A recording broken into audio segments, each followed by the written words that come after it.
सब ने जय श्री राम जी। मैं संदीप मेल और स्वागत है सभी बैंकर्स का एक नई वीडियो में। तो आज हमारा नेक्स्ट टॉपिक रहेगा इंग्लिश ग्रामर, जो हम स्टार्ट करने वाले हैं, जिसका हमारा फर्स्ट टॉपिक रहेगा आर्टिकल्स। तो फर्स्ट टॉपिक आर्टिकल्स आज हम करेंगे और इंग्लिश का आज से आपका स्टार्ट हो जाएगा। इंग्लिश में आपका देखिए ज़्यादा कुछ वैसे नहीं आता, 15 नंबर के आसपास का आता है, 15-20 नंबर का आपके पास आता है मार्क्स का।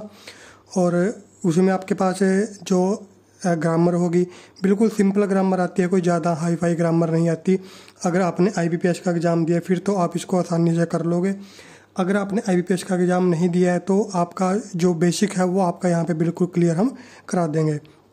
और इससे अलग आपके पास ग्रामर से अलग आपके पास है जो अनसीन पैसेज आ जाता है, क्वेश्चनोनियन एंटोनियम आ जाता है, ठीक है, इस तरीके के आपके पास आ जाता है। तो पूरी की पूरी जो इंग्लिश है सिलेबस है वो आपको कंप्लीट कराया जाएगा। तो आज का हमारा टॉपिक रहेगा आर्टिकल्स। और अगर आप चैनल पर पहली बार आए हैं तो चैनल को सब्सक्राइब जरूर कर लेना। और हमारा जो चैनल है मेल वन स्टडी के नाम से, जिस पे कि आपको ये कंप्लीट वीडियो मिलेगी और सारा सिलेबस जितना भी हम करा रहे हैं बिल्कुल फ्री में, वो सारा चैनल जो सारा सिलेबस वो आपको वहाँ पर मिलेगा। तो चलिए शुरू करते हैं। तो हमारे पास है व्हाट इज एन आर्टिकल, यानी कि जो आर्टिकल आज हम पढ़ने वाले हैं उसका मतलब क्या होता है।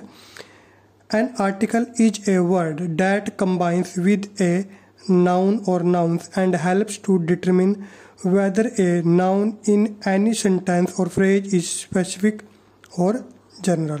ठीक है, अब आर्टिकल से देखिए होते क्या है, अलग अलग डेफिनेशन बन जाती है। जैसे यहाँ पे जो डेफिनेशन हमने लिया उसका मतलब क्या है कि ये नाउन के साथ कंबाइन होता है, नाउन या फिर नाउन्स के साथ। ठीक, कंबाइन से का मतलब आप ये भी कह सकते हो कि नाउन से पहले आता है, नाउन के साथ आता है। एंड हेल्प्स टू डिटरमाइन, और क्या डिटरमाइन करता है, क्या पता लगाता है कि जो सेंटेंस है, जो फ्रेज है, उसके अंदर जो नाउन है वो स्पेसिफिक है या जनरल है।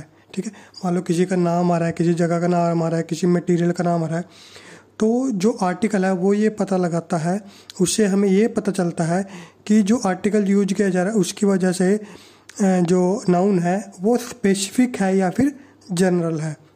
अब देखिए इसका एग्जाम्पल देखिए, after the long tiring day the cup of T refresh the mind and body.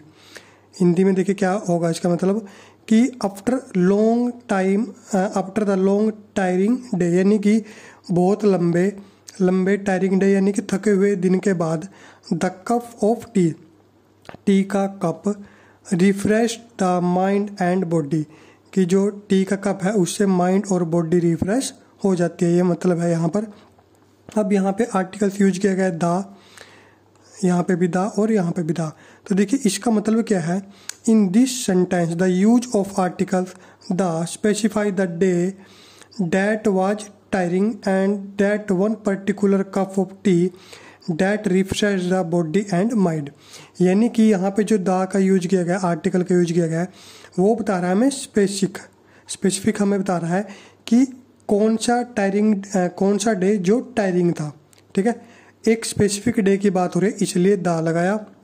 उसके बाद द कप ऑफ टी, कौन से कप की बात हो रही है, जिससे यानी कि एक स्पेसिफिक कप की बात हो रही है जिससे कि बॉडी क्या हो गई, बॉडी और माइंड रिफ्रेश हो गए। तो यानी कि ये सारे के सारे इसमें क्या है, ये आपके पास हो गए स्पेसिफिक, ये स्पेसिफिक के बारे में बता रहे हैं, तो इसलिए यहाँ पे द यूज किया गया। अगर यहाँ पे जनरल की बात होती तो यहाँ पे आर्टिकल्स की जरूरत नहीं थी, वो आप आगे समझ जाओगे। देखिए उसके बाद हमारे पास आता है टाइप्स ऑफ आर्टिकल्स। जो आर्टिकल्स हम पढ़ते हैं वो कितने टाइप्स के होते हैं। देखिए आर्टिकल्स में हमारे पास आर्टिकल का टाइप, आर्टिकल होते हैं हमारे पास दो टाइप के। फर्स्ट होता है इनडेफिनेट और सेकंड हो गया डेफिनेट। इनडेफिनेट के आपके पास दो टाइप आते हैं, ए और एन। ठीक है, ए और एन। और डेफिनेट होता है द। तो आपके पास टोटल जो होते हैं 3 आर्टिकल्स होते हैं और उससे पहले 2 में ये डिवाइड होते हैं, इनडेफिनेट और डेफिनेट। डेफिनेट होता है द और इनडेफिनेट होता है ए और एन। उसके बाद नेक्स्ट है देखिए rules for indefinite articles a and an. ठीक है, ए और एन के जो रूल्स होते हैं वो हम एक साथ पढ़ेंगे, क्योंकि दोनों को दो क्या है, इनडेफिनेट आर्टिकल्स है, तो दोनों के रूल भी लगभग सेम होते हैं, इसलिए हम एक साथ इसको कंप्लीट कर लेंगे। रूल फर्स्ट देखिए क्या कहता है, the article a is used before A consonant word. ठीक है, जब आपने थर्ड फोर्थ जिस भी क्लास से आपने जो ग्रामर स्टार्ट की थी तो उसमें आपने पढ़ा होगा सबसे पहले जो रूल क्या होता है कि जो ए है, ए आर्टिकल है, वो कॉन्सोनेंट वर्ड से पहले आता है। ठीक है, और एनी वावल, और वावल से पहले वैसा कब, विद ए कॉन्सोनेंट साउंड। ठीक है, कि जब एक कॉन्सोनेंट का साउंड वहाँ पर आ रहा हो। ये फर्स्ट रूल है आर्टिकल्स का, जो कि सबसे इजी रूल होता है, जो आपने सबसे पहले पढ़ा होगा। ठीक है, पहले तो सिर्फ ये पढ़ लेते थे कि कॉन्सोनेंट वर्ड होना चाहिए, लेकिन जैसे जैसे आप हायर क्लासेस में जाते हो तो आपको पता है कि सिर्फ कॉन्सोनेंट वर्ड नहीं होता, क्योंकि इंग्लिश में जो जब उसको बोला जाता है वर्ड को, तो उसका जो साउंड होता है उसको देखा जाता है। ठीक है, वो होना चाहिए कॉन्सोनेंट साउंड, चाहे वावल भी हो लेकिन साउंड कॉन्सोनेंट होना चाहिए। तो जैसे एग्जांपल है, a man is sitting on the chair, यानी कि एक आदमी चेयर पर बैठा है। तो यहाँ पे क्या यूज किया गया, ए। अब यहाँ पे जो मैन है वो क्या था, एक नाउन था, नाउन से पहले क्या आ गया, आर्टिकल आ गया। अब यहाँ पे देखिए जो ए यूज किया गया है, ठीक है, वो क्यों यूज किया गया, क्योंकि यहाँ पे एम है। ठीक है, एम क्या है, कॉन्सोनेंट है, तो कॉन्सोनेंट से पहले ए यूज कर लिया है। दूसरा है, she goes to a university in Delhi, कि वो एक दिल्ली की यूनिवर्सिटी में जाती है। तो यहाँ पे यूनिवर्सिटी है, देखिए यूनिवर्सिटी में सबसे पहले आया यू। अब यू क्या है, वावल, लेकिन यहाँ पे आर्टिकल हमने क्या यूज किया, ए। क्यों यूज किया है, क्योंकि यूनिवर्सिटी को जब आप बोलोगे तो वहाँ यहाँ पर यू की आवाज़ आ रही है, या की। ठीक है, और यह क्या होता है, हमारे पास व्यंजन होता है। ठीक है, और व्यंजन यानी कि कॉन्सोनेंट जो है या फिर कॉन्सोनेंट साउंड है, तो उससे पहले क्या यूज किया जाएगा, ए। ठीक है, तो आपको याद रखना है कि वैसे तो कॉन्सोनेंट वर्ड से पहले भी आता है, ठीक है, लेकिन मेन आपको याद रखना है कॉन्सोनेंट साउंड होना चाहिए। Similarly the article an is used before the words beginning with a vowel. इसमें कॉन्सोनेंट वर्ड्स है, इसमें वावल। वावल कौन कौन से होते हैं, हमारे पास 5 होते हैं, A E I O U, और the letter of a consonant word with a vowel sound, यानी कि वावल साउंड के साथ लगेगा।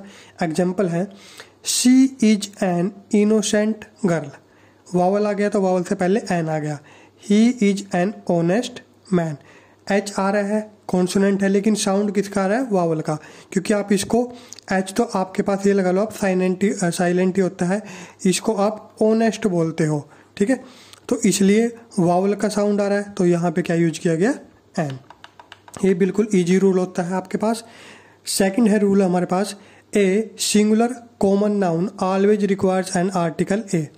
एक सिंगुलर जो कॉमन नाउन होगा, सिंगुलर नाउन होगा, उसको हमेशा ए चाहिए, और an but a plural common noun, लेकिन जो प्लूरल कॉमन नाउन होगा उसको कोई भी आर्टिकल नहीं चाहिए, और can have the two particular that noun. ठीक है, ए और एन नहीं लगेगा।